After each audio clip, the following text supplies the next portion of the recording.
Oke, saya izin merekam untuk eh, webinar ini ya Bapak Ibu supaya nanti bisa dijadikan dokumentasi dan arsip bagi saya dan juga KPSI. Begitu.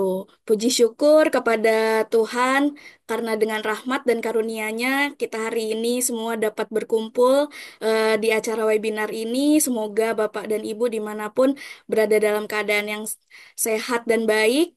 Dan pada kesempatan kali ini kita akan bersama-sama belajar dan berdiskusi eh, mengenai apa sih itu skizofrenia dan berbagai langkah penanganan yang bisa dilakukan untuk mendukung orang dengan skizofrenia secara efektif.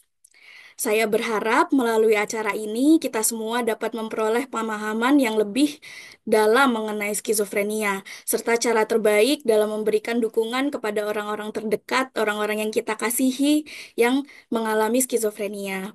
Semoga informasi yang disampaikan dapat bermanfaat, tidak hanya untuk meningkatkan pengetahuan kita, tetapi juga untuk menciptakan lingkungan yang lebih inklusif dan lebih peduli terhadap kesehatan mental. Untuk memulai acara ini, saya persilahkan Bapak Bagus Hargo Utomo selaku Ketua KPSI untuk memberikan sambutan. Silahkan Bapak Bagus. Baik, Assalamualaikum warahmatullahi wabarakatuh. Apakah suara saya terdengar dengan baik? Ya, terdengar Pak Bagus. Baik, terima kasih ya sekali lagi. Assalamualaikum warahmatullahi wabarakatuh. Selamat siang, salam sejahtera buat kita semua. Saya atas nama pengurus KPSI dan para teman-teman semua, baik relawan maupun para pengurus, mengucapkan selamat Idul Fitri buat umat Muslim, khususnya keluarga besar KPSI di seluruh Indonesia. Mohon maaf lahir dan batin apabila kami sewaktu pengurus atau relawan ada kesalahan, mohon dimaafkan. Nah, selain itu, atas berkat rahmat Allah Subhanahu wa Ta'ala, yang ini kita bisa bertemu dalam acara yang sangat bermanfaat ini, yaitu eh, webinar mengenai schizofrenia dan penanganannya. Nah, saya sangat terima kasih juga dengan teman-teman dari Universitas Tarumanegara, khususnya teman-teman para calon psikolog yang juga hadir hari ini untuk memberikan materi, yaitu Kak Yori Edita, juga para pemirsa atau pendengar semua dari seluruh Indonesia. Saya berharap nih acara seperti ini bisa rutin kita lakukan lagi seperti sebelumnya, sehingga keluarga-keluarga yang terimbas oleh gangguan skizofrenia dapat belajar lebih banyak bagaimana cara mendampingi yang tepat anggota keluarga tercinta yang sedang berjuang untuk pulih. Saya tahu banget uh, sebagai caregiver juga betapa sulitnya memberi panduan atau mendampingi anggota keluarga kita yang harus mengelola gejala skizofrenia dan menghadapi gejala sehari-hari itu luar biasa perjuangannya. Karena itu yang pertama memang harus diberdayakan adalah para caregiver sehingga mereka bisa eh, menjadi pendamping yang baik,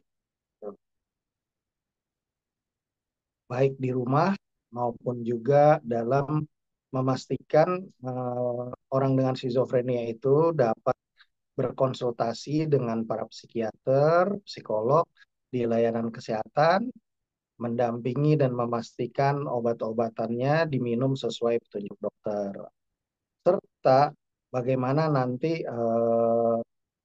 mendampingi beraktivitas sehari-hari agar mereka cepat bisa bangkit kembali dan menekuni kegiatannya seperti sedia kala gitu.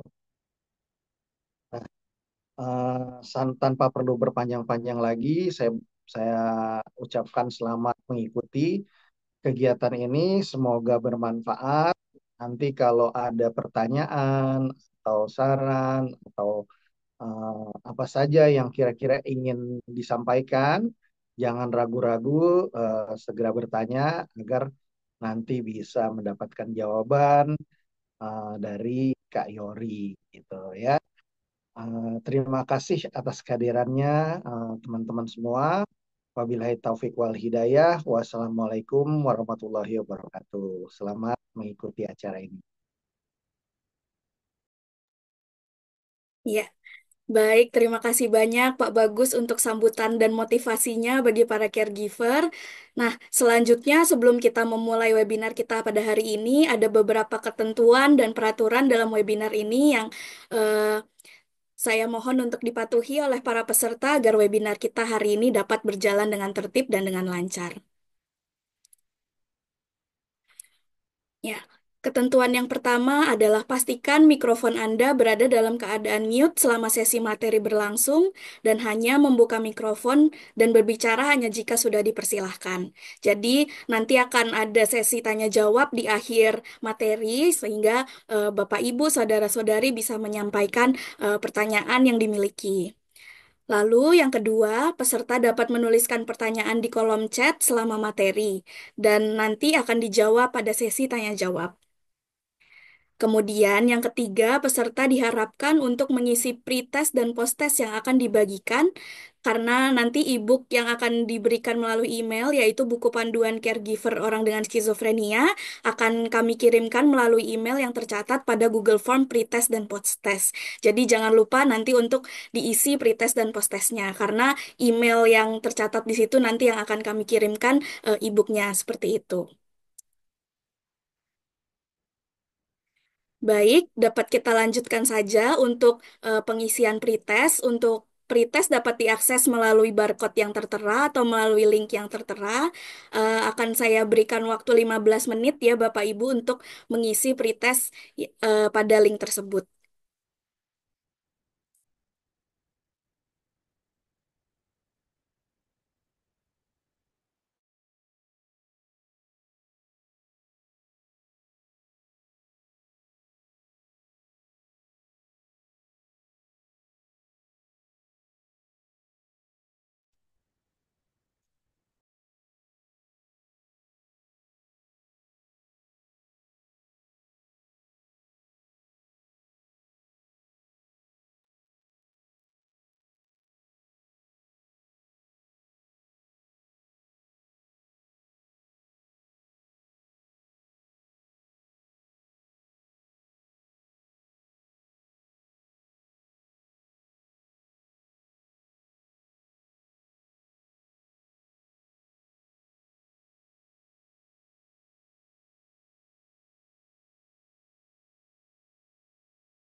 Ya, untuk Bapak Ibu yang baru bergabung atau baru join ke dalam link Zoom ini, boleh langsung diisi untuk pretestnya yang ada di link yang sudah kami share. Terima kasih.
Baik, untuk Bapak Towil Heryoto, kalau belum bisa diakses melalui barcode, boleh langsung klik link yang di-share melalui chat ya, Bapak.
Ya, untuk Bapak, Ibu, saudara-saudari yang baru saja bergabung, boleh mengisi link pretestnya terlebih dahulu.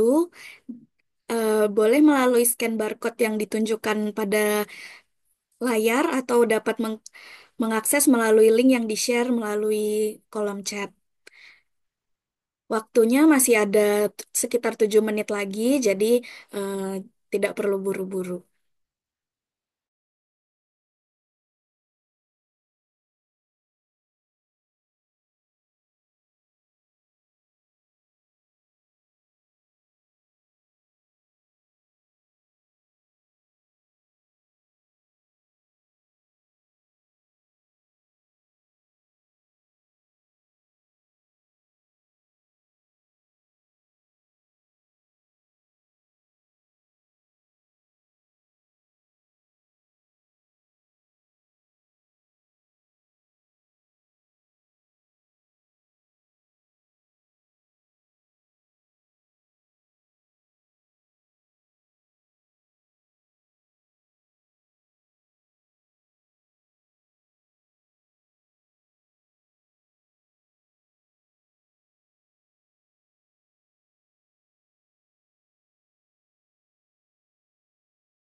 Baik, Bapak Ibu, untuk respon yang sudah masuk sudah ada 19 orang, jadi yang masih mengisi masih ada waktu 3 menit lagi untuk menyelesaikan. Terima kasih.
Baik, terima kasih untuk Bapak, Ibu, dan saudara-saudari yang sudah bersedia untuk mengisi link pretest yang telah diberikan.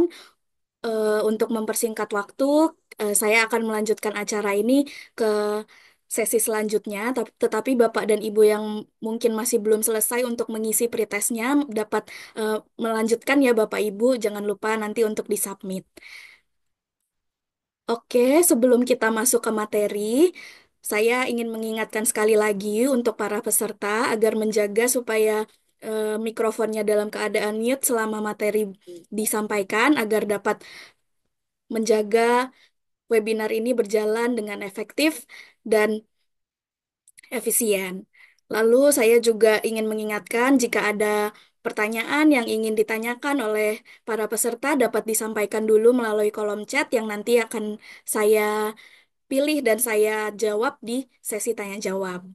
Baik, kita langsung saja untuk masuk ke sesi yang paling ditunggu-tunggu yaitu sesi pemaparan materi.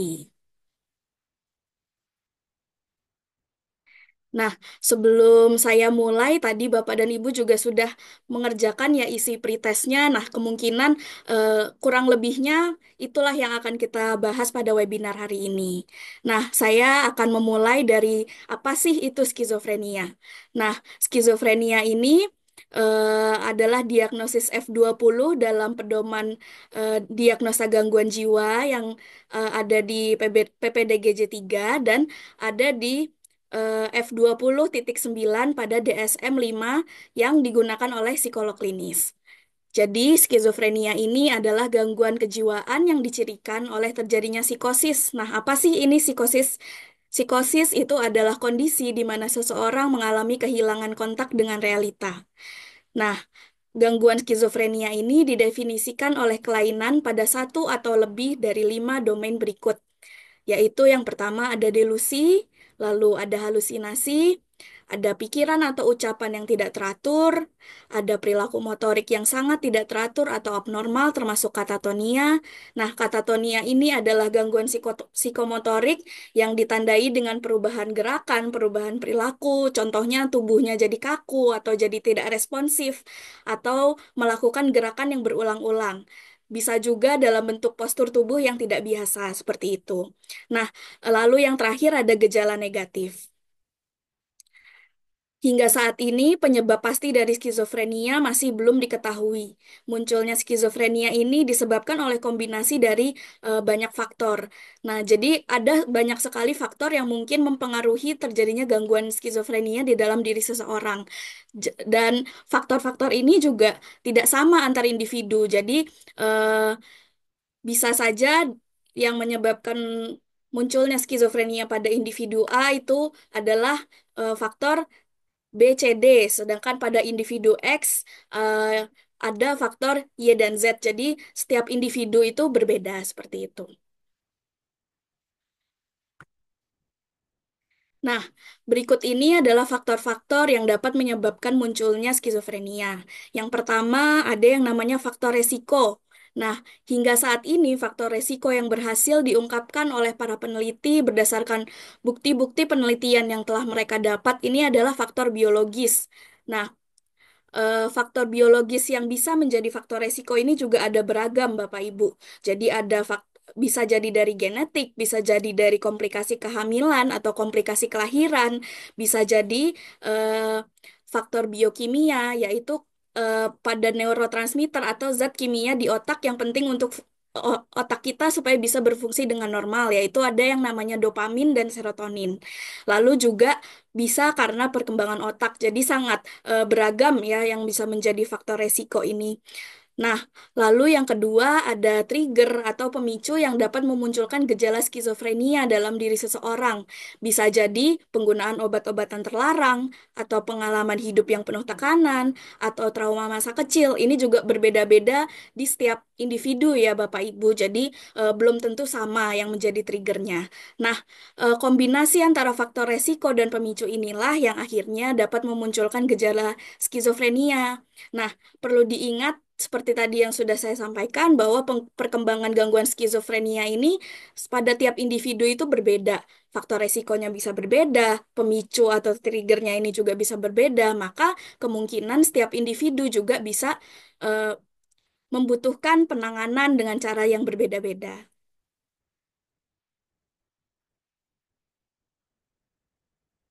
Nah, lalu apa saja sih dampak skizofrenia yang bisa dirasakan oleh orang dengan skizofrenia? Yang pertama, dapat menurunkan kemampuan individu untuk berfungsi. Jadi, maksudnya berfungsi di sini adalah dia dapat mengurus dirinya sendiri, dia dapat mengurus tempat tinggalnya, dia dapat bersosialisasi secara mandiri. Seperti itu. Nah, kenapa sih orang yang mengalami gangguan skizofrenia mengalami juga penurunan kemampuan untuk berfungsi? Nah, hal ini disebabkan oleh gejala-gejala yang dialami oleh orang dengan gangguan skizofrenia. Misalnya, ada yang eh, mengalami gejala berkurangnya kemampuan untuk melakukan aktivitas bina diri dengan teratur seperti makan, mandi, dan lain-lain. Nah, kalau kita tidak makan, kalau kita tidak mandi, kalau kita tidak merawat diri secara teratur, tentu saja eh, hidup kita akan terganggu seperti itu. Lalu selanjutnya, gejala-gejala yang dialami orang dengan skizofrenia juga biasanya menjadi hambatan dalam relasinya dengan orang lain. Misalnya, teman-teman kita yang mengalami gangguan skizofrenia paranoid, biasanya kan mereka memiliki keyakinan atau ketakutan bahwa orang lain itu ingin mencelakai atau memiliki intensi yang negatif terhadap dirinya, maka hal tersebut menjadi sesuatu yang menyulitkan ia untuk berelasi dengan orang lain seperti itu. Nah, karena fungsi dirinya menurun dan ia juga kesulitan untuk berelasi orang lain, tentu kualitas hidup orang yang mengalami skizofrenia ini juga menurun. Misalnya yang tadinya dapat mandiri pergi ke sekolah atau pergi ke tempat kerja, sekarang jadi kesulitan untuk melakukan rutinitas dalam kesehariannya seperti itu. Nah, lalu apa saja sih gejala-gejala yang dialami oleh seseorang dengan gangguan skizofrenia? Nah, kelompok gejala yang dialami oleh orang dengan skizofrenia ini dapat dibagi menjadi dua. Yang pertama, ada yang namanya gejala positif. Apa sih itu gejala positif? Nah, gejala positif ini meskipun ada positif di namanya, itu bukan berarti bahwa hal ini sesuatu yang baik begitu ya Bapak Ibu. Jadi gejala yang positif ini maksudnya adalah munculnya perilaku atau sesuatu yang seharusnya tidak ada pada diri seseorang. Misalnya halusinasi, delusi, atau pikiran atau cara bicara yang tidak teratur, atau perilaku motorik yang tidak teratur atau tidak biasa, seperti itu. Nah, selain gejala positif, ada juga yang disebut gejala negatif. Nah, yang dimaksud dengan gejala negatif ini adalah hilangnya perilaku atau sesuatu yang seharusnya ada di dalam diri seseorang. Apa saja yang termasuk gejala negatif, yaitu berkurangnya ekspresi emosional. Misalnya, Bapak Ibu pernah melihat orang dengan skizofrenia yang tadinya secara ekspresi wajah, dia itu ekspresif, bisa tersenyum, bisa cemberut, tapi eh, setelah mengalami gangguan skizofrenia, malah ekspresinya jadi datar bahkan hilang seperti itu. Ada juga yang mengalami apatis atau tidak ingin terlibat dengan orang lain dan penurunan motivasi untuk melakukan kegiatan sehari-hari. Lalu ada juga yang mengalami penurunan bicara atau alogia. Jadi awalnya orangnya suka berkomunikasi, suka ngobrol, tapi karena mengalami gangguan skizofrenia, jadi tidak pernah bicara, tidak suka ngomong ke orang lain gitu. Nah, itu juga salah satu yang termasuk gejala negatif. Lalu selanjutnya menarik diri dari lingkungan sosial, lalu kesulitan merasakan kesenangan dari sesuatu yang tadinya menyenangkan. Jadi mungkin sebelum ia mengalami gangguan skizofrenia, dia punya hobi, dia punya pekerjaan yang dia sukai, tapi karena gejala-gejala dari skizofrenia ini dia eh, jadi tidak bisa merasakan kesenangan dari hal-hal tersebut lagi seperti itu.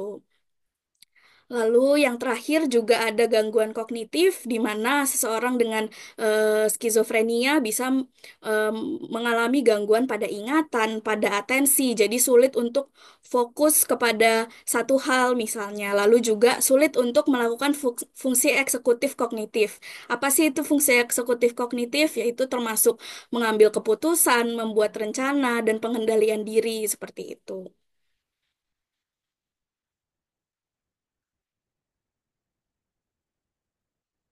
Nah, setelah ini kita akan membicarakan mengenai delusi dan halusinasi. Kita mulai dulu dari delusi.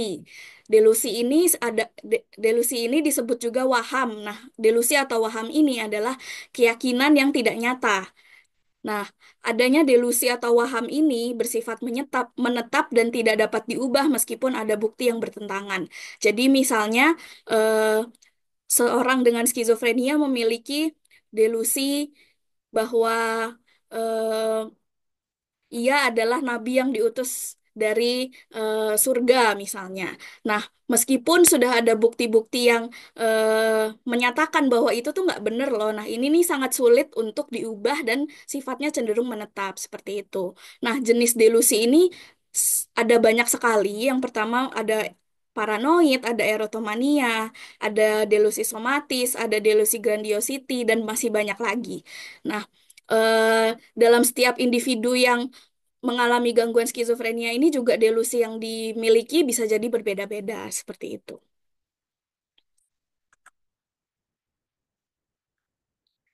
Nah, selanjutnya setelah delusi ada yang namanya halusinasi. Apa sih halusinasi ini? Halusinasi adalah gangguan persepsi yang membuat seseorang mendengar, merasa, mencium, atau melihat sesuatu yang sebenarnya tidak ada. Nah, jadi kita semua tahu ya bahwa kita sebagai manusia ini punya 5 indera, yaitu penglihatan, pendengaran, penciuman, perasa, dan peraba. Nah, jadi halusinasi ini ternyata bisa terjadi pada satu atau lebih dari indera tersebut. Tapi memang yang paling sering ditemukan pada penderita skizofrenia adalah halusinasi pendengaran. Nah, bedanya yang halusinasi sama yang tidak itu yang seperti apa sih? Nah, bisa dilihat pada ilustrasi yang berada di sebelah kanan gitu ya. Jadi di gambar sebelah kiri seseorang ini takut dan membayangkan hal-hal yang menyeramkan karena suara ranting-ranting pohon yang mengetuk jendelanya di malam hari. Sementara di sebelah kanan yang ini yang disebut di halusinasi bahwa stimulusnya itu tidak ada, jadi tidak ada suara dari luar atau tidak ada sesuatu yang dilihat di luar, tapi seseorang yang mengalami halusinasi ini dapat melihat sesuatu yang tidak bisa dilihat orang yang normal seperti itu. Jadi eh, eh, apa yang ia lihat atau apa yang ia dengar itu sebenarnya tidak nyata seperti itu. Nah, pada tahun 2018, peneliti bernama Vita dan Barlati ini melakukan penelitian dengan metode tinjauan pustaka untuk mengkaji literatur yang terkini tentang pemulihan pada skizofrenia. Mereka ingin tahu, sebenarnya skizofrenia ini bisa pulih nggak sih? Bisa nggak sih orang yang sudah mengalami skizofrenia ini berfungsi lagi sebagaimana ia sedia kala gitu. Jadi mereka mengkaji penelitian-penelitian terkini yang sudah dilakukan sebelumnya untuk mengetahui kemungkinan pemulihan skizofrenia. Nah, hasil yang mereka dapatkan adalah penderita skizofrenia ini dapat pulih ternyata. Jadi penderita skizofrenia dapat pulih jika ditangani dengan tepat dan menerima perawatan secara rutin. Nah, hal ini adalah hal yang paling penting untuk diingat oleh caregiver dan juga orang dengan skizofrenia bahwa bisa kok pulih, bisa kok beraktivitas lagi seperti orang lain pada umumnya. Cuman harus minum obat aja, seperti itu. Jadi tidak perlu berkecil hati, tidak perlu takut bahwa saya sebagai orang skizofrenia itu em, kurang daripada orang lain karena jika perawatan ini dilakukan secara rutin, minum obat secara rutin sesuai dengan resep yang diberikan dokter, seorang dengan skizofrenia ini bisa mencapai kepulihan. Nah, yang dimaksud dengan pulih yaitu adalah gejala yang dialami menurun dan dapat berfungsi dengan baik sebagai individu, tetapi tetap memiliki kemungkinan kambuh atau relapse. Makanya untuk mencegah terjadinya kekambuhan atau relapse ini, obat yang diberikan oleh psikiater itu harus terus diminum, seperti itu. Nah, lalu bagaimana sih skema penanganan skizofrenia yang perlu dilakukan oleh caregiver dan perlu dilalui oleh ODS? Nah, pertama ketika gejala-gejala skizofrenia itu pertama muncul, caregiver dan ODS dapat melakukan manajemen gejala. Nah, jadi caregiver dapat membantu dan mengawasi individu yang terlihat mengalami gejala skizofrenia. Seperti tadi ya, misalnya kok dia tadinya suka ngobrol, suka ngomong, tapi kok akhir-akhir ini, beberapa bulan ini jadi diem ya, jadi mengurung diri, seperti itu misalnya. Nah, yang paling penting di manajemen gejala ini adalah memastikan bahwa mereka tidak menyakiti diri sendiri atau orang lain gitu. Karena biasanya orang dengan skizofrenia ini ada juga yang memiliki tendensi perilaku yang agresif atau bahkan menyakiti diri sendiri seperti itu. Jadi caregiver perlu untuk em, mengawasi keamanan mereka gitu. Nah, caregiver juga bisa menanyakan kepada mereka apa sih gejala yang dirasakan, apa sih yang mengganggu mereka seperti itu. Nah, lalu langkah penanganan kedua adalah caregiver dapat membawa mereka ke rumah sakit untuk memperoleh penanganan. Nah, penanganan yang akan diberikan adalah penanganan antipsikotik dari psikiater yang kemudian disertai dengan penanganan psikososial. Nah, setelah mendapatkan penanganan dari psikiater dan penanganan psikososial, orang dengan skizofrenia ini masih perlu mempelajari kembali keterampilan yang hilang yang diperlukan untuk ia dapat hidup secara mandiri seperti itu. Contohnya seperti apa? Misalnya, kemampuan untuk merawat diri dan tempat tinggalnya, atau kemampuan untuk berkomunikasi dengan orang lain. Nah, itu perlu dilatih lagi supaya orang dengan skizofrenia ini bisa belajar untuk merawat dirinya lagi, merawat tempat tinggalnya, lalu mungkin untuk berrelasi sosial dengan orang lain, seperti itu. Nah, eh, mempelajari keterampilan ini sangat perlu untuk dilakukan sebelum individu dapat berfungsi kembali secara mandiri. Jadi, sangat penting bagi individu untuk mendapatkan pelajaran ulang tentang keterampilan yang hilang akibat gejala-gejala skizofrenia seperti itu. Nah, setelah dari itu baru biasanya seorang dengan skizofrenia bisa pulih, bisa berfungsi kembali dengan baik, dan ketika sudah mencapai di tahap itu, ia memerlukan tindak lanjut jangka panjang dan pencegahan kekambuhan seperti itu. Jadi perawatannya tetap berlanjut, tetapi mungkin tidak seintens atau sebanyak yang sebelumnya seperti itu. Nah, lalu penanganan skizofrenia ini jenisnya ada apa aja sih? Nah, penanganan skizofrenia ini ada dua. Yang pertama adalah penanganan antipsikotik. Jadi, penanganan antipsikotik ini adalah penanganan dengan obat antipsikotik. Nah, obat antipsikotik ini dilakukan oleh psikiater atau dokter spesialis kejiwaan. Jadi, tidak ada profesional lain yang boleh meresepkan atau memberikan obat antipsikotik kecuali psikiater atau dokter spesialis kejiwaan. Ini mohon dicatat ya Bapak Ibu. Jadi eh, resep atau obat yang sudah diberikan atau oleh psikiater atau dokter kejiwaan ini harus dipatuhi dan diminum sesuai dengan dosis yang telah diarahkan gitu. Jadi eh, tidak boleh kita sesuaikan sendiri atau kita berhentikan secara tiba-tiba seperti itu ya. Nah, fungsi dari obat antipsikotik ini adalah untuk mengurangi gejala-gejala halusinasi, gejala-gejala delusi, dan gejala-gejala lainnya. Begitu. Lalu yang kedua ada penanganan skizofrenia secara psikososial. Nah, penanganan psikososial itu apa sih? Jadi, penanganan psikososial ini berupa intervensi yang merujuk pada pendekatan non-pengobatan atau berupa terapi. Jadi kalau tadi psikiater atau dokter spesialis kejiwaan biasanya memberikan penanganan berupa obat antipsikotik yang itu bisa diminum atau bisa disuntik. Nah, kalau penanganan psikososial ini biasanya berupa terapi psikologis atau latihan kerja yang ditujukan untuk ODS itu termasuk pelatihan psikososial seperti itu. Nah, penanganan psikososial ini dapat diberikan oleh siapa? Nah, untuk terapi psikologis yang bisa melakukan adalah psikolog klinis seperti itu. Nah, fungsi terapi psikososial ini adalah untuk meningkatkan fungsi dan kualitas hidup seseorang. Jadi, eh, orang yang mengalami gangguan skizofrenia seperti tadi kan pasti ada fungsi-fungsi yang terganggu karena gejala-gejala yang ia alami. Misalnya, jadi sulit bersosialisasi. Nah, disitulah di mana psikolog klinis ini bisa membantu seperti itu. Nah, untuk mencapai kepulihan, penanganan antipsikotik dan psikososial ini sebaiknya dilaksanakan secara berdampingan seperti itu. Karena tujuan kita, keinginan kita bagi orang yang kita kasihi atau keluarga kita yang mengalami skizofrenia pasti menginginkan mereka untuk suatu hari bisa mandiri, bisa eh, hidup dengan mengandalkan dirinya sendiri seperti itu ya Bapak Ibu. Nah, untuk mencapai ke sana, penanganan antipsikotik dan psikososial ini harus dilaksanakan secara berdampingan seperti itu.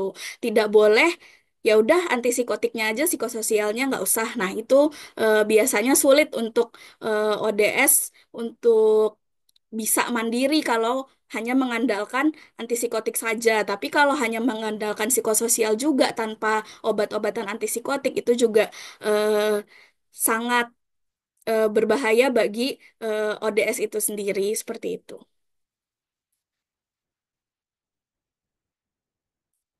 Nah, berikut ini adalah langkah-langkah yang dapat dilakukan caregiver di rumah dalam kehidupan sehari-hari untuk mengenali gejala skizofrenia dan penanganan apa yang perlu dilakukan begitu. Karena eh, kita bertemu dengan psikiater atau psikolog untuk kontrol itu kan biasanya hanya sekali dalam sebulan ya Bapak Ibu. Jadi dalam kesehariannya itu juga penting nih bagaimana caregiver dapat mengenali gejala, caregiver dapat menentukan penanganan yang dibutuhkan seperti itu. Nah, langkah pertama yaitu yang harus dilakukan adalah identifikasi gejala. Nah, pada langkah ini caregiver dan ODS bersama-sama memperhatikan gejala apa yang muncul. Nah, caregiver dapat menyampaikan hasil observasi yang ia temukan dan menanyakannya kepada ODS untuk lebih memahami apa yang dialami atau dirasakan oleh ODS.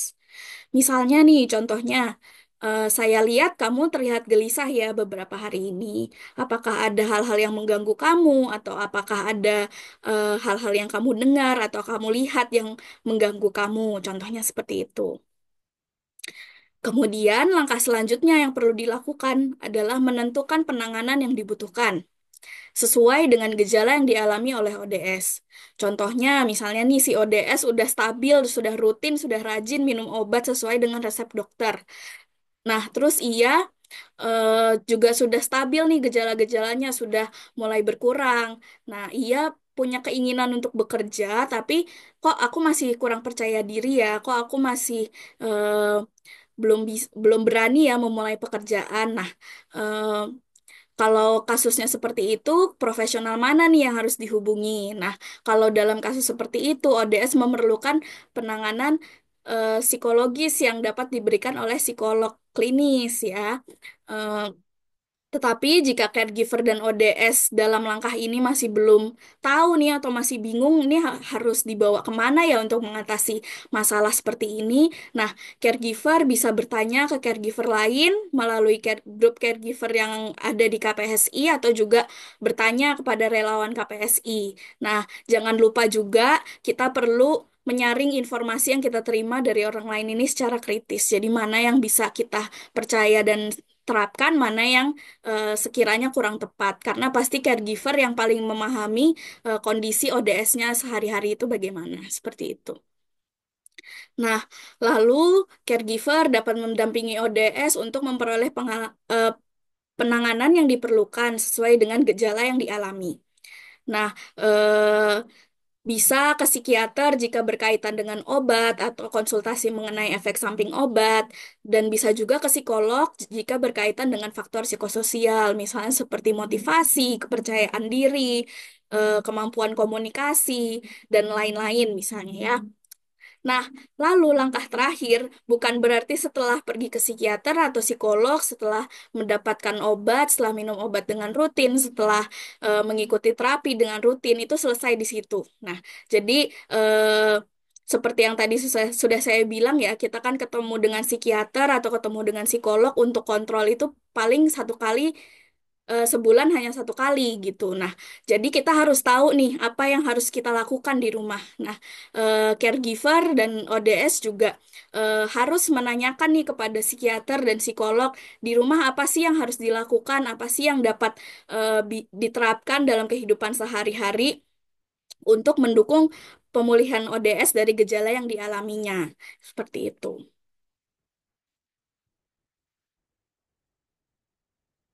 Nah, selanjutnya, bagaimana sih caregiver bisa merespon ODS ketika mengalami episode psikotik?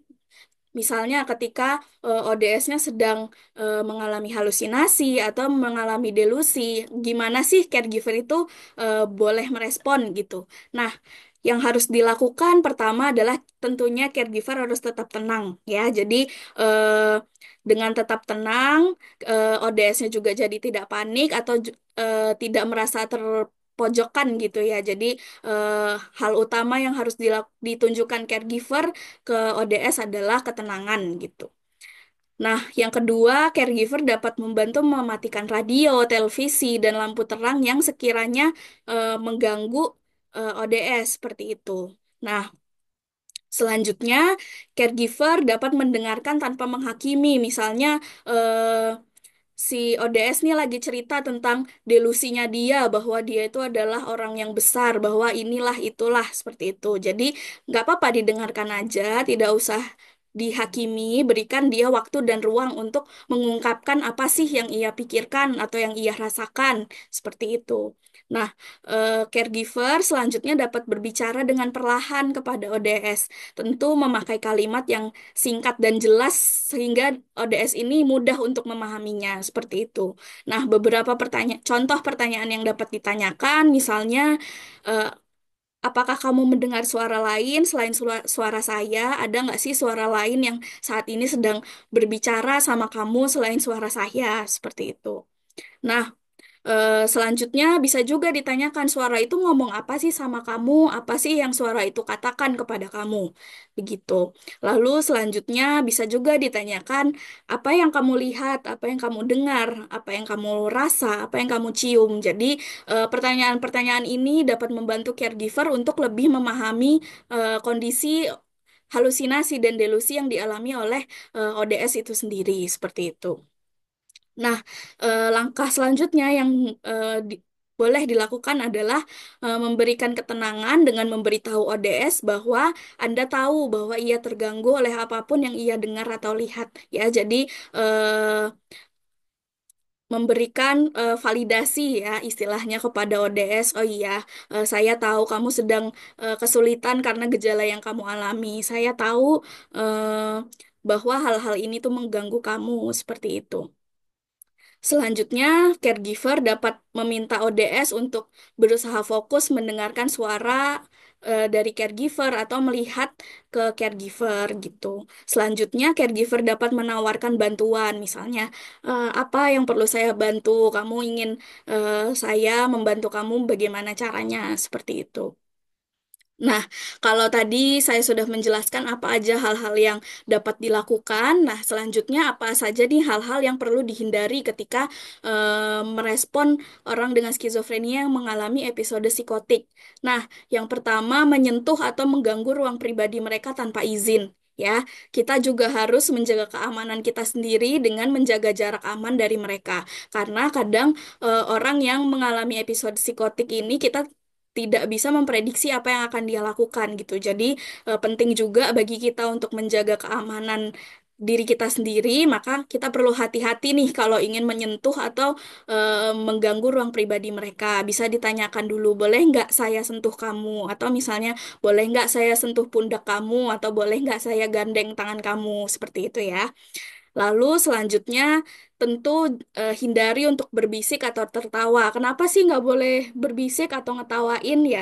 Karena dengan berbisik atau tertawa ini ODS dapat merasa terpojok seperti itu ya. Jadi eh, ia bisa merasa rendah diri, merasa tidak nyaman dengan caregivernya ketika caregiver menunjukkan reaksi yang terlihat merendahkan seperti itu. Nah, lalu yang ketiga ini memaksa meyakinkan mereka bahwa pikiran mereka salah atau tidak nyata. Nah, kenapa sih hal ini harus dihindari? Karena bagi ODS pengalaman yang mereka alami itu terasa nyata bagi mereka. Jadi eh, seperti yang tadi sudah saya jelaskan di delusi ya, jadi sangat susah untuk langsung membuat mereka sadar bahwa apa yang kamu alami itu nggak nyata loh gitu. Jadi daripada kita juga buang-buang tenaga, nah lebih baik kita menghindari memaksa mereka untuk eh, meyakinkan bahwa itu tuh nggak ada atau itu tuh nggak nyata seperti itu ya Bapak Ibu. Nah, lalu selanjutnya yang perlu dihindari juga berpura-pura bahwa Anda juga mengalami halusinasi. Nah, ini juga eh, sesuatu yang harus dihindari untuk dilakukan. Nah, yang kelima, tersenyum atau menggelengkan kepala saat ODS sedang berbicara, karena hal ini dapat memberikan tekanan ya, sama dengan berbisik atau tertawa tadi, seperti itu. Nah, selanjutnya hindari merasa tersinggung dengan kata-kata yang menyakitkan. Kenapa eh, caregiver harus pintar nih di sini untuk mengelola emosi? Karena motivasi dari perilaku yang ditunjukkan ODS tersebut, misalnya dia mengucapkan kata-kata yang menyakiti atau mengucapkan kata-kata yang kasar. Nah, itu dilakukan karena gangguan mental yang ia alami, bukan karena kurangnya disiplin atau memang ada keinginan untuk eh, mengejek atau menyakiti hati orang lain seperti itu. Nah, hal terakhir yang paling penting untuk dihindari adalah mengancam dan menantang ODS seperti itu.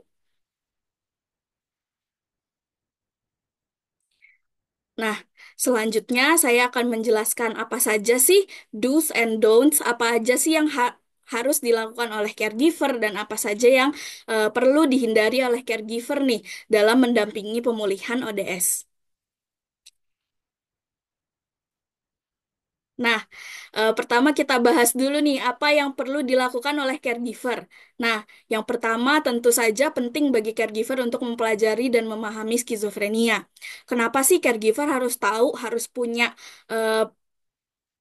pemahaman, harus punya pengetahuan tentang skizofrenia, ya karena caregiver adalah sosok yang mm, mendampingi ODS dalam memperoleh penanganan yang ia butuhkan seperti itu. Caregiver juga harus tahu bagaimana merespon, bagaimana merawat ODS dalam kehidupan sehari-hari seperti itu.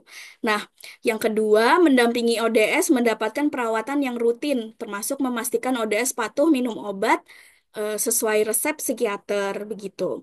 Selanjutnya adalah tentunya memberikan dukungan dan motivasi bagi ODS. Nah, ODS ini sangat membutuhkan dukungan dan motivasi dari orang-orang terdekatnya karena pasti dengan gejala-gejala yang mereka alami, mereka juga ada momen di mana mereka merasa rendah diri, mereka merasa eh, sedih akan gangguan yang mereka alami seperti itu. Maka dukungan dan motivasi dari keluarga, dari caregiver itu sangat membantu pemulihan ODS seperti itu.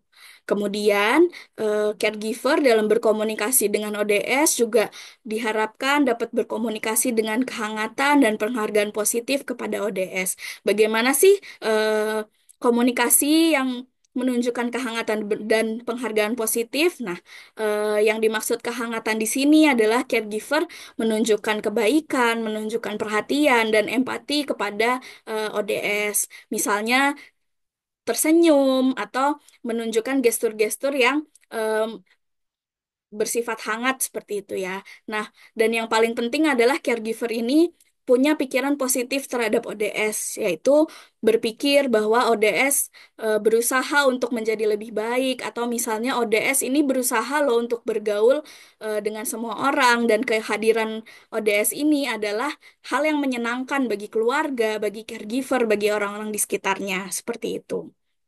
Nah, lalu penghargaan positif atau positive regard ini caregiver mengungkapkan penghargaan atau dukungan terhadap perilaku pasien meskipun dengan sedikit usaha atau inisiatif dalam menjalankan fungsi sehari-harinya. Jadi, caregiver mengapresiasi usaha-usaha dari ODS ya untuk eh, menjadi lebih baik. Meskipun mungkin usaha itu masih terlihat kecil atau masih terlihat sedikit atau bahkan mungkin belum berhasil seperti itu. Misalnya dia sudah berusaha nih mau minum obat, tapi ternyata masih suka lupa gitu. Nah, gak apa-apa caregiver tetap memberikan penghargaan. Oh, terima kasih ya kamu sudah berusaha, kamu sudah menyadari bahwa penting untuk kamu supaya minum obat rutin sesuai dengan resep dokter. Nggak apa-apa kalau kamu masih lupa, nanti bisa saya bantu untuk minum obat dengan lebih rutin lagi ya. Nanti misalnya jam segini saya ingatkan untuk minum obat yang di jam siang, lalu yang jam malam akan saya ingatkan di jam segini. Jadi caregiver dan ODS ini dapat bekerja sama untuk menentukan cara apa yang efektif dan bisa dilakukan yang mendukung pemulihan ODS seperti itu.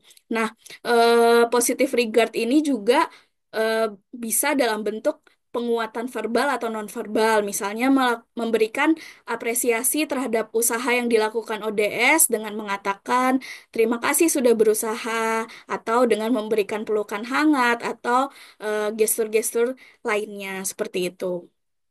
Sekali lagi perlu diingat ya dalam melakukan kontak fisik, perlu diperhatikan juga dan ditanyakan juga kepada ODS apakah kamu nyaman gak sih kalau misalnya aku melakukan kontak fisik seperti ini, seperti itu.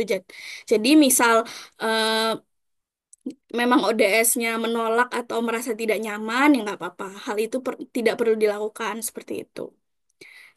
Nah, selanjutnya tentu caregiver dapat membantu membuat lingkungan yang aman untuk ODS, misalnya menjauhkan benda-benda yang tajam dan berbahaya gitu. Jadi, mohon awasi ODS agar ia tidak menyimpan benda-benda yang tajam dan berbahaya. Jadi, hal-hal yang seperti pisau, kaca seperti itu lebih baik ada berada di bawah pengawasan caregiver seperti itu, agar benda-benda yang tajam ini tidak digunakan untuk menyakiti diri Oda sendiri atau menyakiti orang lain.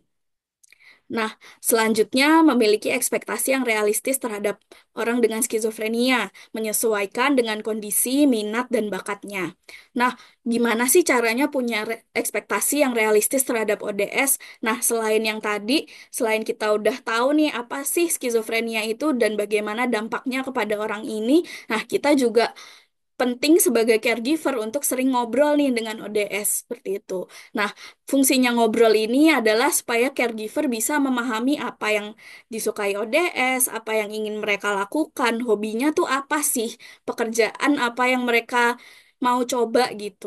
Nah, terus juga pekerjaan apa sih yang sesuai dengan kemampuan mereka dan lain-lain. Jadi, dengan memberikan mereka kesempatan untuk memilih sendiri apa sih yang mereka lakukan dan apa yang menurut mereka bisa mereka lakukan itu juga merupakan dorongan motivasi yang sangat baik gitu karena nanti ketika ODS bisa menentukan sendiri apa sih yang mau aku lakukan itu diharapkan ODS ini bisa lebih termotivasi untuk hidup lebih mandiri seperti itu. Nah, sama seperti kita orang-orang lain yang tidak mengalami gangguan skizofrenia, ODS ini juga merupakan individu yang memiliki keunikannya masing-masing, ya. Jadi, mereka memiliki kekuatannya sendiri, mereka memiliki kelemahannya sendiri, sehingga bakat dan kemampuan yang mereka miliki juga berbeda-beda seperti itu. Jadi, akan sangat baik apabila keluarga atau caregiver dapat membantu mereka berkontrib- berkontribusi di masyarakat sesuai dengan minat, sesuai dengan bakat dan kemampuan mereka, seperti itu. Nah, selanjutnya yang terakhir nih, apa sih hal yang harus dihindari oleh caregiver yang nggak boleh dilakukan oleh caregiver selama mendampingi ODS dalam mencapai kepulihan gitu. Nah, yang pertama ini tidak boleh membandingkan proses pemulihan ODS dengan ODS lain begitu ya. Karena tadi juga sudah kita bahas bahwa perkembangan gangguan skizofrenia pada setiap individunya aja berbeda loh dari awal. Jadi pasti proses pemulihan dan penanganan yang dilakukan itu juga pasti berbeda antar individu gitu. Sama juga dengan obat yang diberikan psikiater. Jadi jangan dibandingkan, oh kok diagnosanya yang diberikan sama-sama skizofrenia, tapi dia obatnya ini kok. ODS yang saya dampingi obatnya ini ya, kenapa berbeda ya? Nah, itu juga bisa terjadi ya Bapak Ibu karena obat antipsikotik juga ini sifatnya cocok-cocokan antar individu seperti itu. Jadi apa yang efektif di individu A belum tentu sama efektifnya di individu B seperti itu. Nah, lalu hal kedua yang tidak boleh atau tidak boleh dilakukan atau harus dihindari oleh caregiver adalah memodifikasi konsumsi obat ODS tanpa arahan psikiater. Nah, ini cukup berbahaya ya Bapak Ibu kalau dilakukan gitu karena meningkatkan eh, kemungkinan bagi ODS ini untuk bisa mengalami kekambuhan atau relapse gitu. Kadang ada caregiver yang, aduh saya kasihan lihat ODS-nya setiap hari ngantuk terus karena minum obat atau eh, dia setelah minum obat tangannya jadi tremor dan sebagainya. Nah, hal tersebut adalah eh, efek-efek samping yang memang bisa terjadi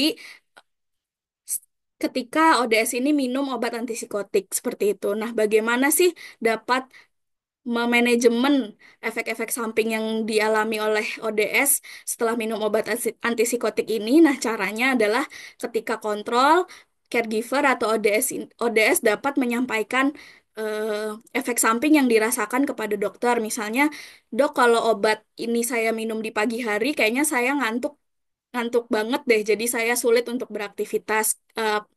Kira-kira bisa nggak ya, gimana caranya dimodifikasi supaya saya masih bisa beraktivitas seperti itu. Nah, selanjutnya, caregiver juga harus menghindari memutus perawatan ODS secara tiba-tiba. Sama seperti memodifikasi konsumsi obat tadi ya. Jadi kalau memutus perawatan ODS secara tiba-tiba ini bisa jadi masalah-masalah, gejala-gejala yang dialami oleh ODS ini belum selesai ditangani secara sepenuhnya, tapi perawatannya sudah dihentikan gitu. Nah, ini meningkatkan terjadinya relapse atau kekambuhan seperti itu. Nah, eh, kayak yang sudah kita bahas tadi ya, bahwa ODS yang sudah pulih ini masih tetap memiliki risiko untuk kambuh atau relapse. Maka ODS harus terus minum obat dan menerima perawatan yang dibutuhkan eh, supaya menghindari kekambuhan atau relapse itu sendiri. Nah, kenapa sih kita menghindari banget nih terjadinya relapse atau kekambuhan? Karena ketika ODS mengalami relapse, gejala yang timbul nih bisa aja berbeda nih dengan gejala yang ia alami ketika pertama mengalami gangguan. Ada juga kemungkinan bahwa ketika relapse ini gejalanya akan lebih parah. Jadi untuk menghindari kemungkinan-kemungkinan tersebut, usahakan untuk selalu memastikan ODS ini minum obat secara teratur dan mendapatkan perawatan yang ia butuhkan. Seperti itu. Nah, selanjutnya hal yang harus dihindari oleh caregiver ini adalah overprotective. Nah, ini agak tricky nih ya Bapak Ibu. Jadi, overprotective yang dimaksud di sini adalah tidak memberikan ruang bagi ODS untuk belajar mandiri dan bersosialisasi. Contohnya, ah ya udah kasihan deh dia punya gangguan skizofrenia ya udah semua kebutuhan di rumah dilakuin sama keluarganya aja deh dari cuci piring, cuci baju. Ya, jadi ODS itu tidak diberikan ruang untuk belajar mandiri juga nih, gitu. Apalagi dalam hal bersosialisasi gitu ya, karena memang mungkin awalnya ODS ini akan mengalami kesulitan untuk eh, melakukan hal-hal seperti bina diri, mandi, mencuci piring misalnya, menyapu rumah. Tapi kalau misalnya tidak dilatih atau dibiasakan juga nanti ODS akan kesulitan untuk hidup mandiri seperti itu. Nah, selanjutnya yang harus dihindari juga mengabaikan, jadi membiarkan ODS mengambil keputusan sendiri. Nah, menurut saya yang paling sulit atau yang paling harus diseimbangkan oleh caregiver ini antara overprotective dan mengabaikan ini ya Bapak Ibu yang mungkin kelihatannya dalam prakteknya itu bisa perlu banyak sekali trial dan error seperti itu. Jadi eh, sebagaimana tidak terlalu overprotective tapi juga tidak terlalu mengabaikan. Jadi yang balance di tengah itu di mana? Nah, itu yang harus dicari tahu nih. Makanya caregiver juga harus sering-sering ngobrol tentang ODS tentang hal ini seperti itu. Nah, selanjutnya yaitu menyalahkan ODS maupun menyalahkan diri sendiri. Nah, karena menyalahkan ini hanya menghambat ODS dan caregiver dalam melihat ke depan secara optimis seperti itu ya. Jadi kalau kita larut dalam perasaan menyalahkan diri sendiri atau menyalahkan ODS terhadap apa yang sudah terjadi, yaitu kita akan sulit untuk bisa maju, untuk bisa optimis ke depannya bahwa ke depannya keadaan dan si ODS ini juga bisa menjadi lebih baik seperti itu. Nah, selanjutnya hal yang harus dihindari juga adalah berbicara dengan nada yang menyakiti kepada ODS. Nah, kenapa sih harus dihindari? Ya karena kita sebagai caregiver, sebagai orang yang sehari-hari menjaga, sehari-hari merawat ODS, tentunya kita ingin ketika ODS ini mengalami kesulitan, ketika ia mengalami sesuatu yang mengganggu, kita maunya ODS ini bisa bicara dengan kita gitu loh. Ada sesuatu yang mengganggu atau ada sesuatu yang membuat ia tidak nyaman. Nah, kalau kita berbicara dengan nada yang menyakiti atau dengan nada yang kasar, nah ini biasanya ODS malah akan menarik diri dari kita sebagai caregiver seperti itu. Nah, kalau ODS-nya sudah menarik diri ini adalah berbahaya juga ya karena caregiver juga jadi lebih sulit untuk mengawasi ODS seperti itu. Nah, yang terakhir adalah hal yang harus dihindari oleh caregiver ini lupa menjaga kesehatan fisik dan mental diri sendiri. Tuh. Nah, ketika kita bertindak sebagai caregiver itu sangat penting untuk memastikan kesehatan fisik dan mental kita gitu. Nah, sama seperti kalau kita di pesawat ya, misalnya dijelaskan ketika masker oksigen turun itu kita harus memakaikan masker oksigen itu ke diri kita sendiri dulu sebelum kita membantu orang lain, kayak gitu ya Bapak Ibu. Jadi dalam hal ini juga sama gitu. Kalau misalnya kita tidak ada dalam kondisi mental dan fisik yang baik, kalau kita tidak memperhatikan kesehatan dan fisik dan mental kita sendiri, kita juga pasti akan kesulitan untuk membantu ODS dalam menjalani perawatan-perawatannya seperti itu.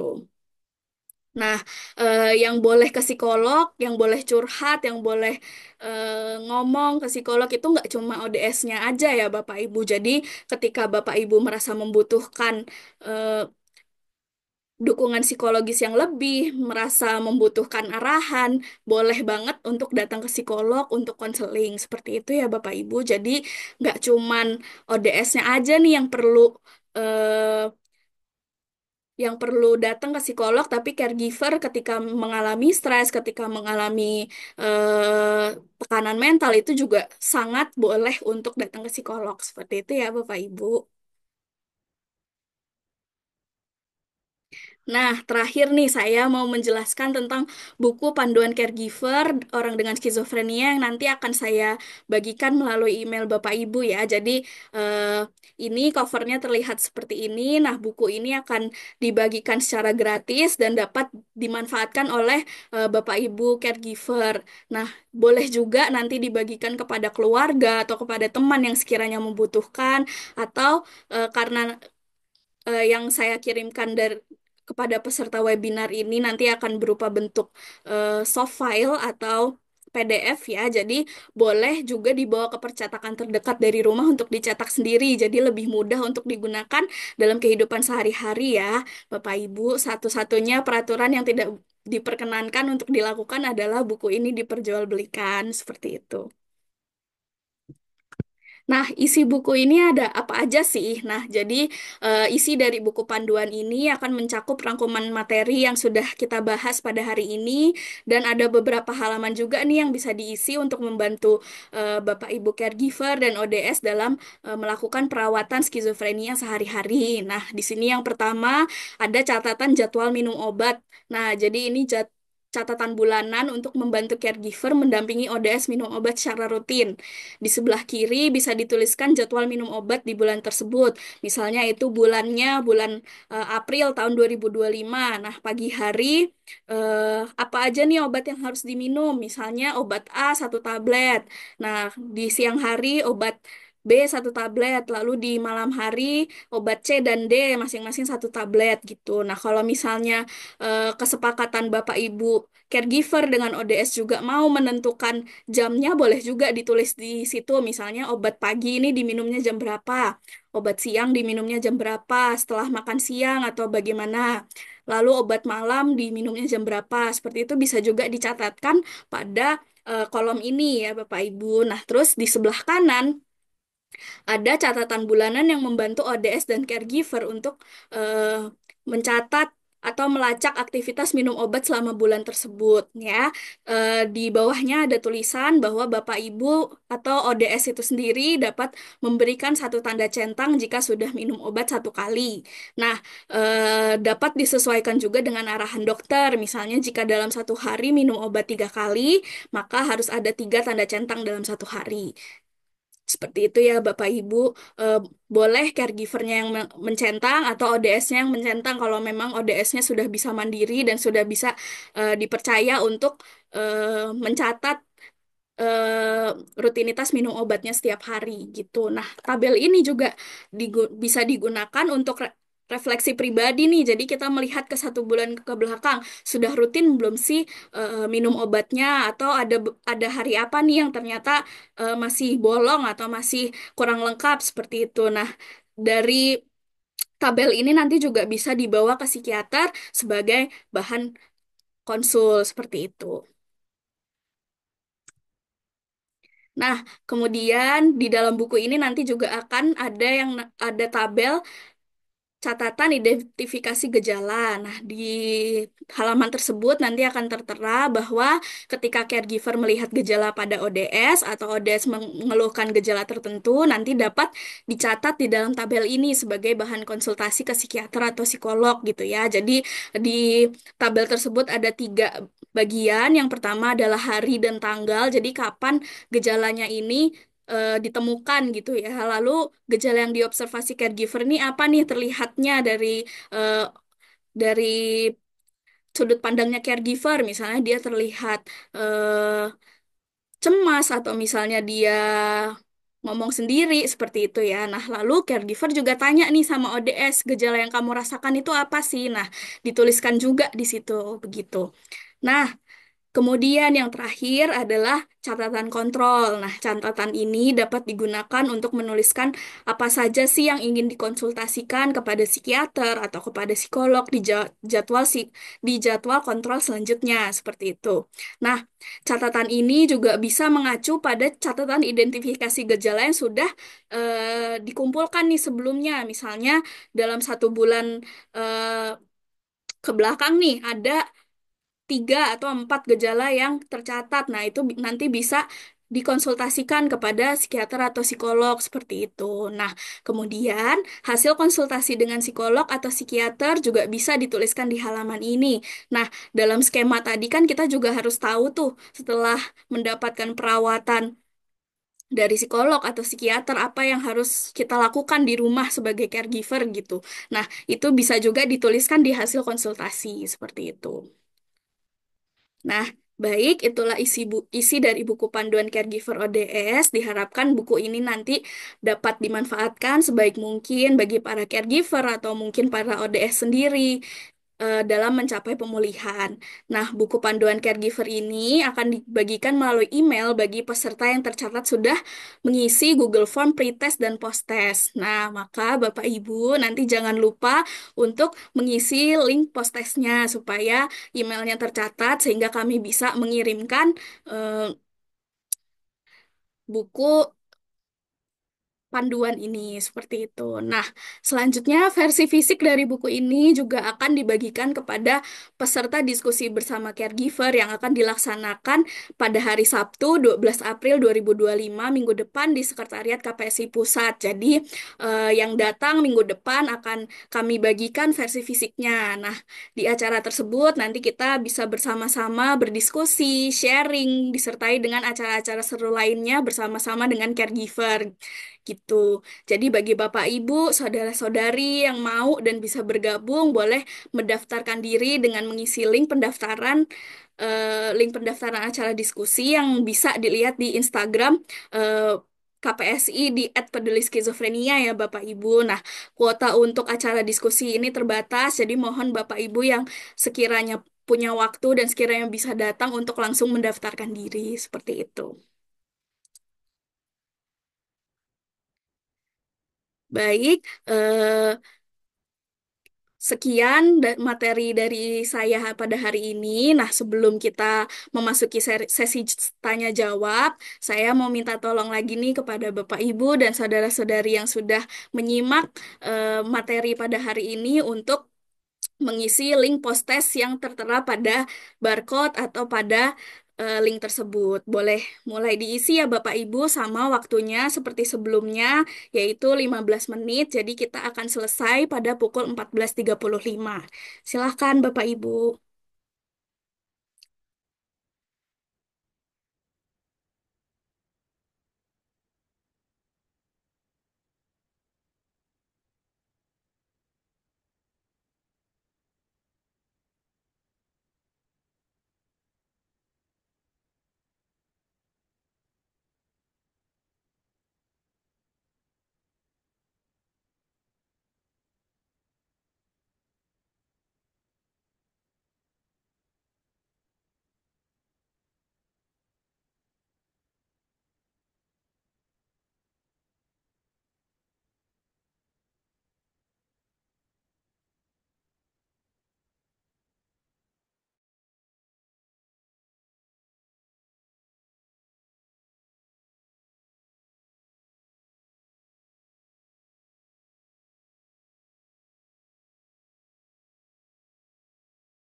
Baik, Bapak Ibu, untuk respon post-tes yang sudah diterima, saat ini sudah ada 16 orang yang sudah masuk. Jadi, untuk Bapak Ibu yang masih belum selesai untuk mengisi post-tesnya, masih ada waktu 6 menit. Jadi, tidak perlu terburu-buru, pelan-pelan dijawabnya.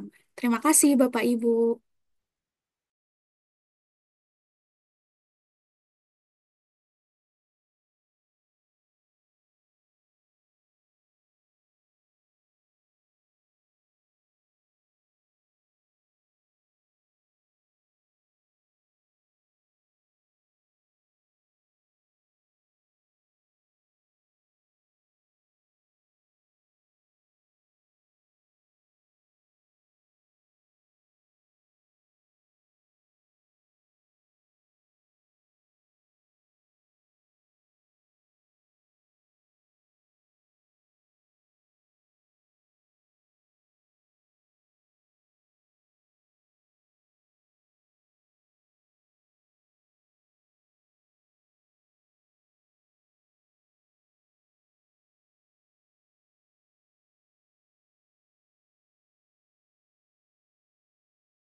Baik, Bapak Ibu, waktunya untuk mengisi post-tes ada sekitar 3 menit lagi.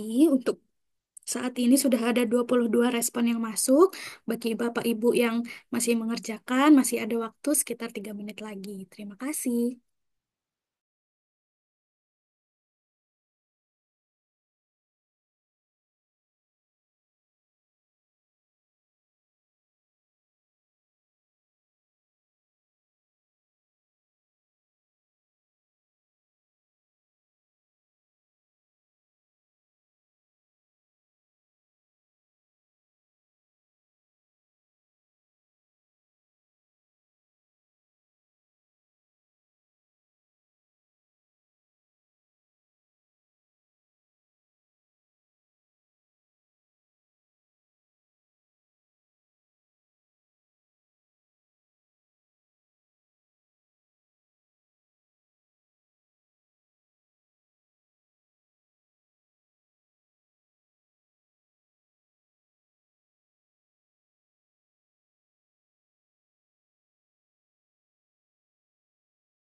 Baik, karena waktunya sudah 15 menit, kita lanjutkan ke sesi selanjutnya ya, supaya tidak terlalu lama juga. Tapi bagi Bapak Ibu yang masih belum selesai mengerjakan post-testnya, dapat lanjut untuk dikerjakan sambil mendengarkan sesi tanya jawab ya, Bapak Ibu.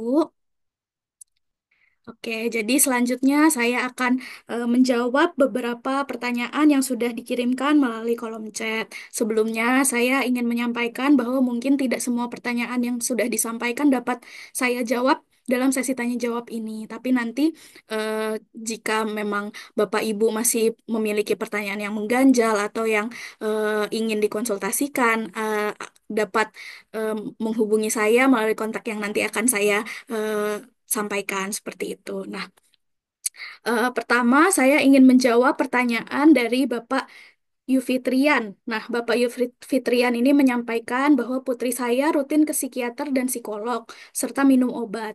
Masalahnya, kami sebagai keluarga tidak pernah diperkenankan mendampingi saat konsultasi, sehingga kami sering tidak tahu perkembangan kondisi yang sebenarnya. Kami juga tidak diperkenankan dapat kontak person dokter dan psikolognya dari klinik, padahal pada saat kondisi putri saya sedang ngamuk, kami tidak tahu harus bersikap bagaimana dan ingin menghubungi dokter atau psikolog mengenai apa yang harus dilakukan, tapi tidak bisa.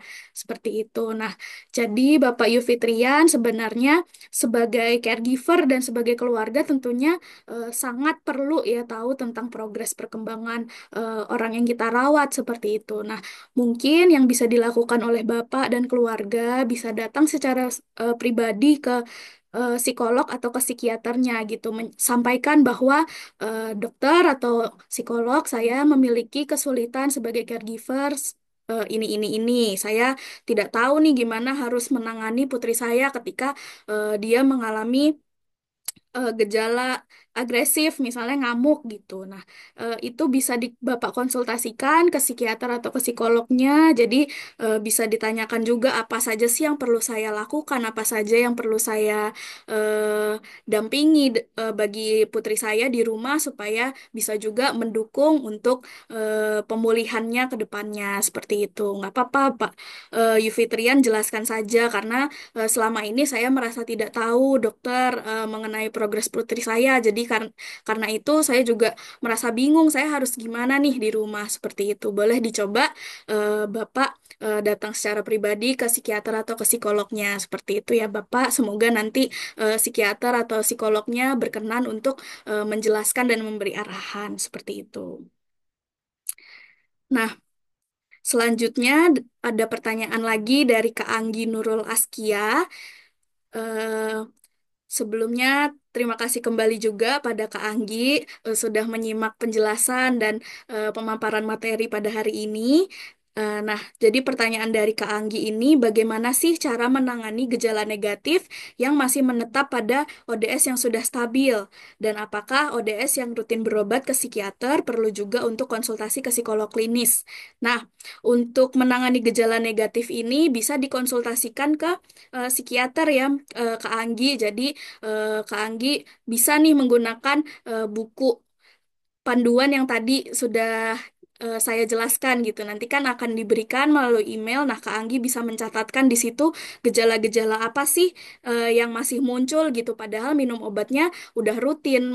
Lalu secara fungsi misalnya juga sudah stabil, tapi masih ada nih gejala negatif yang masih muncul. Nah, seperti itu. Nah, dari catatan itu nanti bisa dibawa ketika kontrol, bisa dibicarakan dengan psikiaternya seperti itu. Jadi bisa dijelaskan bahwa kondisinya sudah bagus, sudah stabil, tapi gejala ini masih muncul nih gejala negatifnya selama sebulan ke belakang. Berapa kali nih muncul gejala negatifnya? Kira-kira apakah dosis obatnya perlu disesuaikan ya dok? Seperti itu. Nanti eh, psikiaternya eh, biasanya akan memberikan respon kepada Mbak Anggi atau menjelaskan langsung kepada ODS-nya seperti itu. Nah, untuk konsultasi ke psikolog klinis ini biasanya diutamakan bagi ODS yang memang sudah pulih gitu, yang sudah stabil, yang sudah bisa berkomunikasi. Jadi kalau memang ODS yang dirawat oleh Mbak Anggi ini sudah bisa berkomunikasi, sudah stabil, nah itu bisa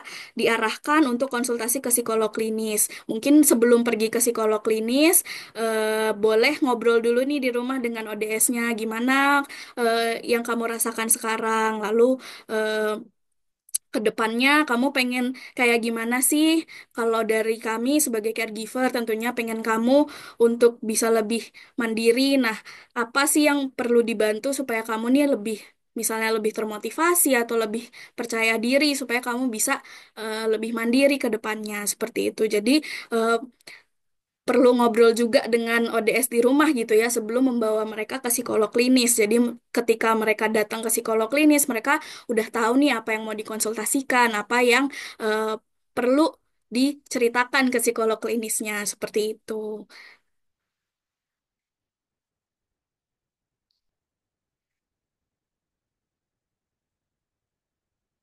Nah, kemudian ada juga nih pertanyaan dari Kak Prio. Nah, dari Kak Prio ini ada pengalaman adiknya didiagnosa skizofrenia paranoid F20 dengan gejala yang nampak, yaitu yang bersangkutan merasa di sekelilingnya orang-orang sedang memperhatikan atau orang-orang terasa mirip. Nah, terakhir pernah relapse dan yang bersangkutan mengira bahwa Kak Prio ini adalah Nabi Isa dan mau mengejar yang bersangkutan sebagai dajjal seperti itu ya. Berarti ini gejala delusinya seperti itu. Nah, pertanyaannya, eh, apakah untuk memastikan yang bersangkutan betul-betul mengidap skizofrenia, adakah alternatif tes atau pengecekan lain sehingga lebih akurat? Puji Tuhan, yang bersangkutan saat ini sudah rutin konsul ke psikiater dan mau untuk minum obat secara teratur. Wah, puji Tuhan sekali ya, Pak Kak Prio. Ternyata pasti untuk sampai ke eh, tahap itu juga pasti nggak mudah supaya bisa memotivasi DS ini untuk bisa minum obat secara teratur ya Kak. Nah, yang jadi masalah adalah yang bersangkutan suka begadang dan bangun siang, sehingga obat pagi kadang diminum bersamaan dengan obat malamnya dalam satu waktu di malam hari. Nah, bagaimana cara agar yang bersangkutan bisa rutin tidur lebih awal dan bangun lebih pagi? Apakah minum obat seperti hal tersebut akan bermasalah di kemudian hari? Oke. Nah, tentu kalau minum obat itu pasti sangat baik apabila bisa diminum sesuai dengan resep yang diberikan oleh dokter gitu ya, Kak. Jadi, eh, dokter meresepkan suatu obat di siang hari, di pagi hari atau di malam hari itu pasti ada alasannya. Nah, meskipun saya sendiri di sini karena background saya dari psikologi ya bukan dari medis, jadi saya tidak bisa memberikan penjelasan yang terlalu mendetil mengenai obat gitu ya. Jadi, menurut saya kalau misalnya memang mengenai obat itu eh, kita percayakan saja pada psikiaternya, tapi kita juga boleh bertanya gitu. Kenapa sih obat yang ini perlu diminum di siang hari? Kenapa obat yang ini perlu diminum di malam hari? Supaya nanti kakak juga bisa membantu nih menjelaskan kepada ODS-nya. Kenapa sih obat ini harus diminum di siang hari? Kenapa obat yang lain harus diminum di malam hari? Bisa juga coba ditanyakan kepada ODS-nya. Kenapa selama ini kamu begadang? Atau bisa diperhatikan juga apa yang dia lakukan selama begadang gitu. Nah, eh, kemudian bisa coba dicari jalan tengahnya. Kira-kira apa yang bisa saya bantu sebagai caregiver supaya kamu lebih teratur nih tidurnya, supaya lebih teratur juga minum obatnya seperti itu. Nah, hal ini juga bisa nih Kak Prio untuk konsultasikan kepada psikiater gitu ya. Jadi mengenai rutinitas kehidupan sehari-harinya ini mungkin bisa jadi juga apa yang dialami itu adalah efek samping dari obat yang dikonsumsi gitu. Nah, makanya eh, menurut saya kalau memang tentang obat seperti ini lebih baik langsung dikonsultasikan dan meminta saran langsung dari psikiaternya. Seperti itu ya Kak Prio.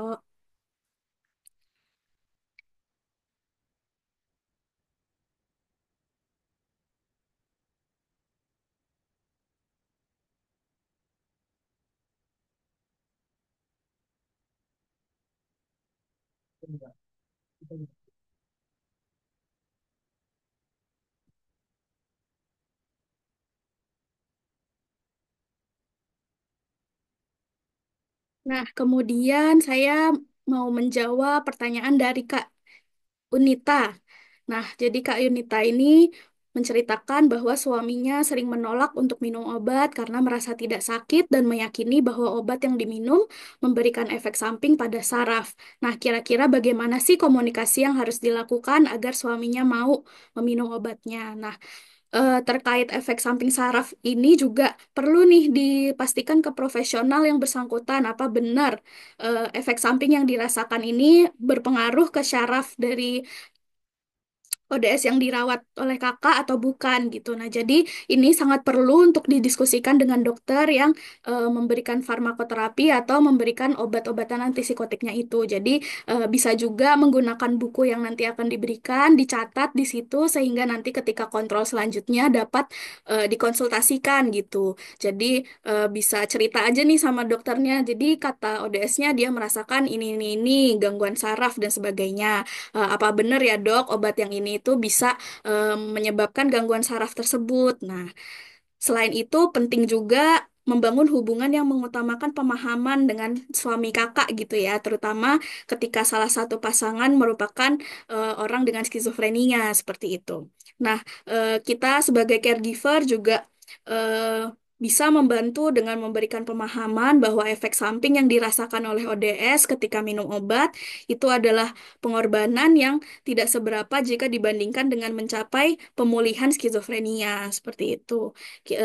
Memang harus banyak sabar, harus pelan-pelan mendampingi dan memberikan reward ke suami kakak gitu ya ketika dia berani mengambil langkah minum obat tersebut. Misalnya, reward itu nggak harus hal-hal yang besar atau hal-hal yang mahal gitu dengan memeluk, dengan mengucapkan, selamat ya kamu udah bisa loh minum obat rutin selama 1 minggu. Nah itu juga termasuk reward-reward yang bisa memotivasi atau mendorong ODS ini untuk lebih semangat untuk pulih seperti itu ya Kak. Tuh. Nah, lalu ada pertanyaan juga nih dari Kak Tina. Bagaimana caranya ketika ODS sedang mengalami gejala psikotik, tetapi tidak mau menjawab ketika ditanya tentang kondisinya atau gejala yang sedang dialami. Jadi ODS-nya ini cenderung diam saja ketika ditanya. Nah, ini kembali lagi intinya sangat penting ya bagi caregiver ini untuk membangun hubungan yang positif dengan ODS gitu, memahami kondisi dan memahami pola dari ODS yang dirawat gitu. Jadi caregiver juga perlu berulang-berulang kali, perlu banyak sabar seperti yang barusan sudah saya jelaskan ya, eh, untuk meyakinkan kepada ODS bahwa aku ini caregiver ini ada lo di sini mau membantu kamu seperti itu. Nah, jadi mendampingi atau eh, membantu pemulihan ODS ini juga kadang tidak harus dilakukan dengan bertanya atau berbicara, tapi juga kita menemani ketika dia sedang mengalami gejala-gejala, misalnya ketika dia sedang terlihat gelisah, ya udah kita duduk aja gitu di dekat dia gitu, tanpa melakukan apapun, itu juga merupakan dukungan bagi ODS seperti itu. Nah, itu pertanyaan-pertanyaan yang bisa saya jawab untuk kali ini. Jadi sebenarnya antusias dari Bapak Ibu hari ini sangat tinggi sekali ya. Jadi sudah banyak pertanyaan-pertanyaan yang masuk. Tapi mohon maaf karena keterbatasan waktu belum bisa saya jawab semuanya gitu ya Bapak Ibu. Nah, kalau misalnya memang masih ada pertanyaan-pertanyaan atau hal-hal yang ingin dikonsultasikan, nah Bapak Ibu bisa menghubungi saya melalui Instagram saya @mariayori.ep atau melalui email saya di mariapamirma@gmail.com. Nah, nanti akan saya jawab dan saya bantu sebisa mungkin jika Bapak dan Ibu memerlukan bantuan seperti itu. Nah, saat ini kita sudah mencapai penghujung acara kita. Saya sangat mengucapkan terima kasih yang sebesar-besarnya bagi para peserta yang telah hadir dan berpartisipasi dengan antusias, terutama yang sudah mengikuti dari awal acara hingga saat ini. Nah, jangan lupa untuk para caregiver yang bisa dan berminat untuk datang ke Sekretariat KPSI Pusat dapat berpartisipasi pada sharing dan diskusi bersama dalam perjalanan yang akan dilaksanakan pada hari Sabtu 12 April 2025 pukul 11 sampai pukul 1 waktu Indonesia Barat. Nah, bagi Bapak Ibu, saudara-saudari yang ingin bergabung bisa mendaftarkan diri melalui link yang nanti dibagikan di eh, grup Facebook dan Instagram KPSI. Semoga materi yang disampaikan hari ini dapat memberikan manfaat dan wawasan yang lebih untuk mendukung peran caregiver dalam merawat orang dengan skizofrenia. Nah, sebelum kita tutup, kita boleh foto bersama dulu ya, Bapak Ibu. Jadi yang memungkinkan untuk open kamera bisa dibuka kameranya untuk kita foto bersama.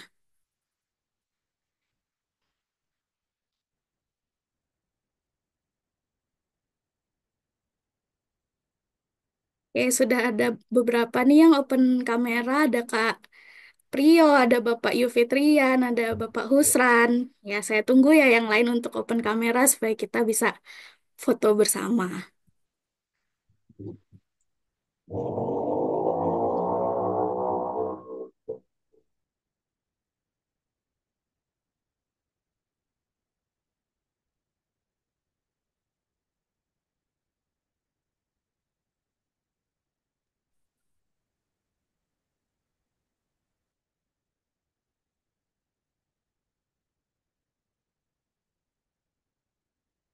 Oke, baik. Akan saya mulai ambil gambar ya, Bapak Ibu. Ya, yang masih menyesuaikan kamera boleh disesuaikan dulu. Oke, ya.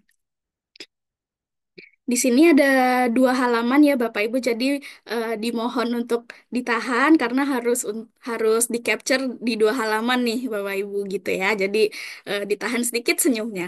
Oke, ya. Satu, dua, tiga. Oke. Lagi untuk halaman kedua. Satu, dua, tiga. Oke, baik. Terima kasih Bapak Ibu atas kebersamaan dan partisipasi yang kita peroleh pada hari ini. Semoga apa yang sudah saya sampaikan di sini dapat memberikan manfaat bagi Bapak Ibu dan juga bagi keluarga. Selamat sore dan sampai jumpa di acara-acara selanjutnya.